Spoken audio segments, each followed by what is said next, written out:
just briefly, before we jump into how the training sessions work, I want to talk about measuring and monitoring. And I know that not everybody's a numbers person, but numbers really don't lie, and you can learn so much from them. So as serious business people, we can't avoid the numbers, and we need to learn to work with them if we want to get consistent and sustainable team growth. In the additional resources, you'll find a tracking sheet that looks a bit like this.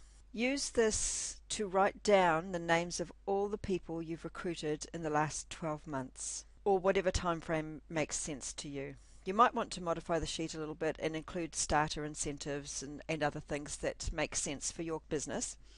But for each of them, have a look and see how did they go once they started the business. When you are looking at more than one person, preferably a good sized group of people, you'll be able to get some averages and see some trends that happen across the whole team.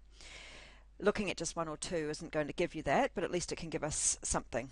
So this is a starting point. From now on, you need to keep the statistics on everyone joining your team. This is going to show you areas that you need to work on to improve, as well as where your strengths are. So in this example, you can see that this particular leader needs to help people work on booking from their first parties. Both of the new consultants, Mary and Susan, have done a reasonable number of parties in their first 8 weeks, but they've had quite low bookings from it. So now they're going to carry on with lower bookings in their forward program, which if they can't fix this and start getting bookings from their parties, is going to end up with a difficult situation at some point in the possibly fairly near future. So as a leader, if I was looking at this, I would be problem solving to see how I could help people do better with getting bookings at their first parties. It looks like as a leader I am good at helping people get their very first bookings in place, and that they've actually done those bookings in their first 8 weeks. The sales are actually not too bad either.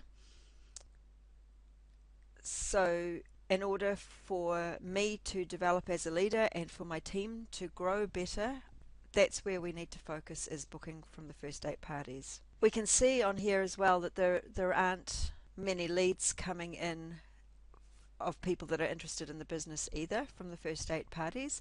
You'd expect more than that from a trained consultant, but that's not really the concern right now. The bookings are the concern first, because without the bookings, Mary and Susan won't be around to look for any leads. So it's really no good having lots of names on your sheet with poor numbers beside them. It's way better to have fewer people who are doing more and being more successful.